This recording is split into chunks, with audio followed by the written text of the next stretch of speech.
Bien, c'est d'accord, Nathalie. On vous attend. Embrasse Gérard.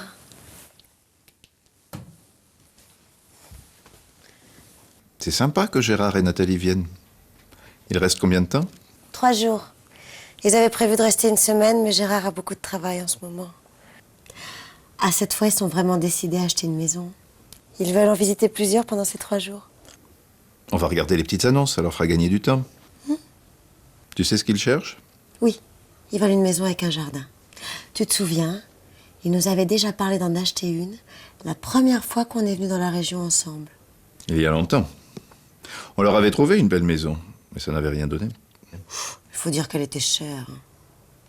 J'avais pas beaucoup d'argent à l'époque. Eh oui, plus on vieillit, moins on a de problèmes d'argent. Si seulement ça pouvait être vrai. Ah, je leur ai dit qu'on passerait la journée de lundi avec eux, puisque c'est notre jour de fermeture. On n'avait pas dit qu'on irait au bord de la mer? Si, on pourra y aller une autre fois.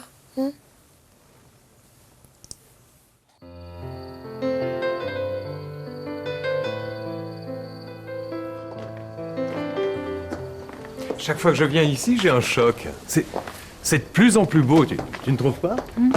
C'est déjà ce que tu m'avais dit la dernière fois.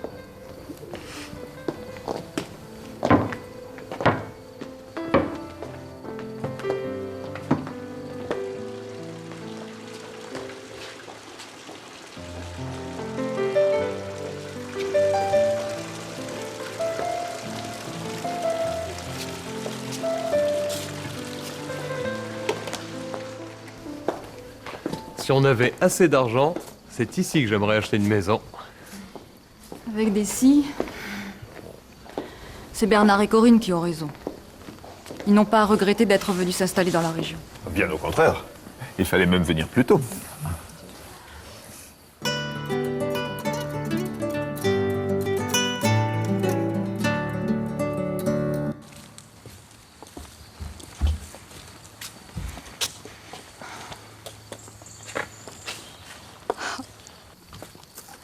J'adore cette maison. Et ce jardin. Dès que je l'ai vu, j'ai eu le coup de foudre. Moi, j'aimerais autant une maison sans jardin. Mais avec Nathalie, Ah oui, moi sans jardin, je serais malheureuse. Surtout dans le midi. il ne faut pas se précipiter. On a encore du temps pour chercher. Quand on aime quelque chose, il ne faut pas hésiter. Toi, tu ne te décides pas, et après, tout ce que tu trouves à dire, c'est ah, si j'avais su, ah, si on avait été plus entreprenant. Moi, je suis comme Nathalie. Je fonctionne au coup de cœur. Elle est quand même un peu chère. On n'avait pas prévu de faire un gros emprunt.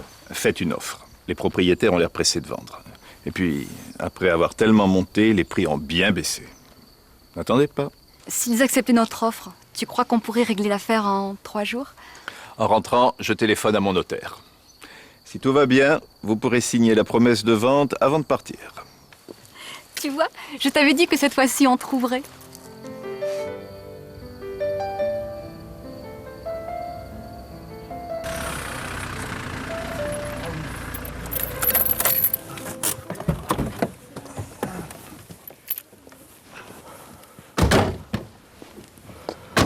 Tiens, tout allumé.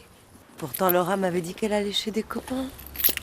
Ils ont dû trouver que c'était plus sympa chez nous.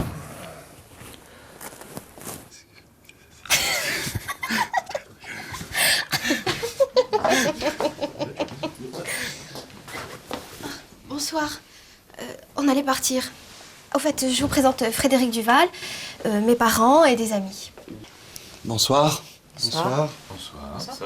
Tu ne devais pas aller chez des copains? Si, mais finalement, on préfère aller au cinéma et Frédéric est venu me chercher. Et vous y allez comment? Mon père me prête sa voiture. Qu'est-ce que vous allez voir? Le nouveau film de Luc Besson. Bon, ben on y va.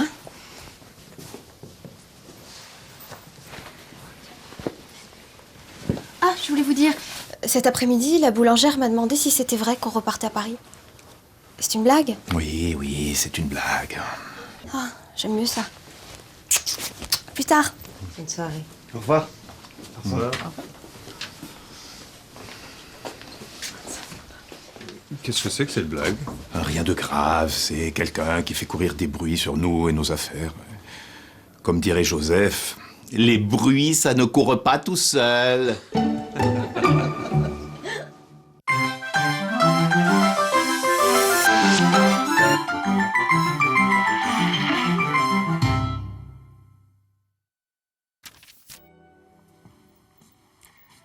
Bonjour.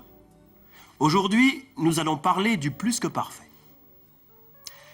Le plus que parfait exprime un fait passé antérieur à un autre fait passé.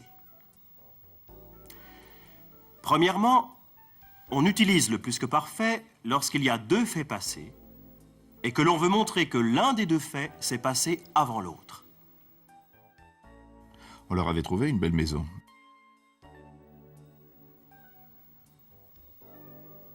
C'est le fait antérieur. Il est au plus que parfait. Mais ça n'a rien donné.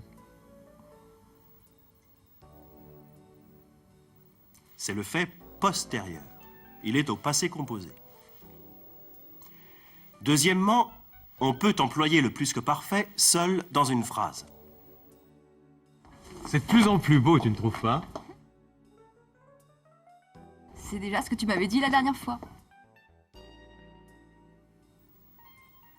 Dans ce cas, on comprend que ce n'est pas la première fois que Gérard le dit. Troisièmement, après le « si » de condition, le plus que parfait sert à exprimer des regrets. Ah, si j'avais su...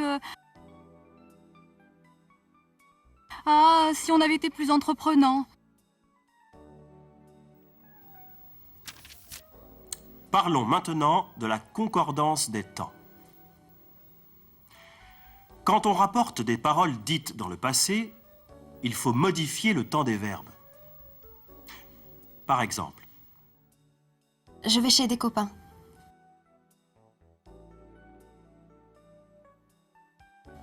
Laura a dit qu'elle allait chez des copains.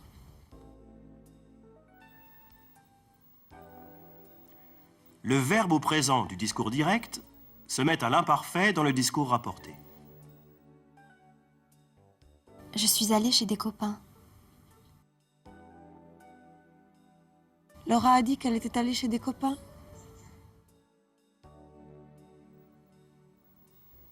Le verbe au passé composé du discours direct se met au plus que parfait dans le discours rapporté. J'irai chez des copains.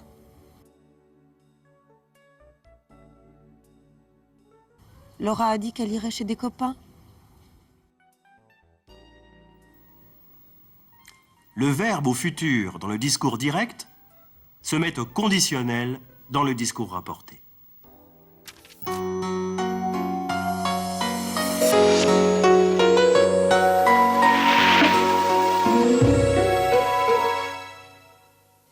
Il fallait même venir plus tôt. Si on avait su, on serait venu plus tôt. Si c'était à refaire, on serait là depuis longtemps. Quel dommage qu'on ne soit pas venu plus tôt.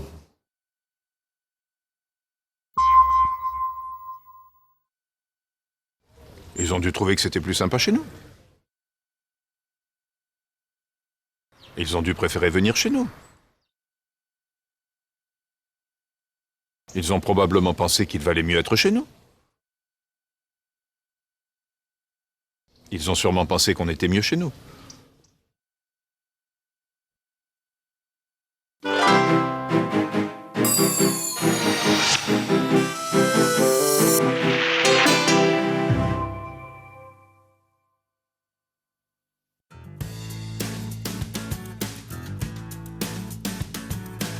Mille et un châteaux? Chiffre exagéré? Sans doute. Et pourtant, quand on parcourt les rives de la Dordogne, on est surpris de voir ces donjons, ces tours de guet, ces châteaux Renaissance ou ces forteresses moyenâgeuses qui ne sont parfois distants que de quelques centaines de mètres.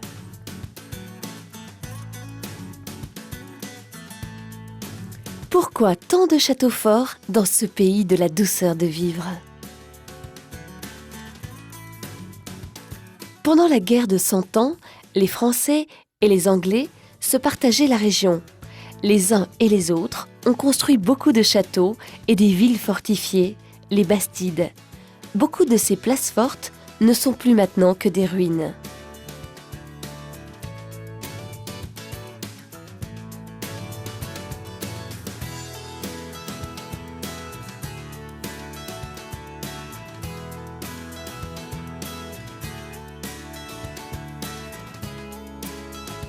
Les Bastides étaient aussi ouvertes au commerce, comme en témoignent les célèbres arcades de Montpazier.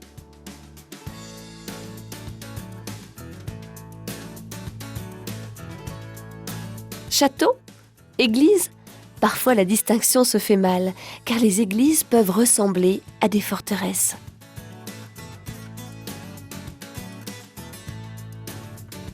En ces temps lointains et troublés par les guerres, les paysans pouvaient se réfugier dans ces maisons de Dieu.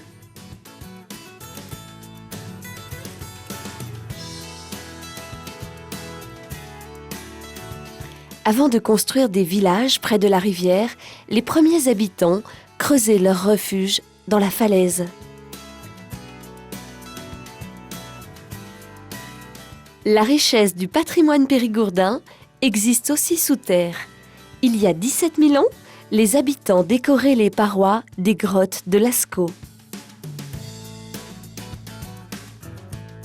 Aujourd'hui, c'est la nature qui décore les murs des grottes.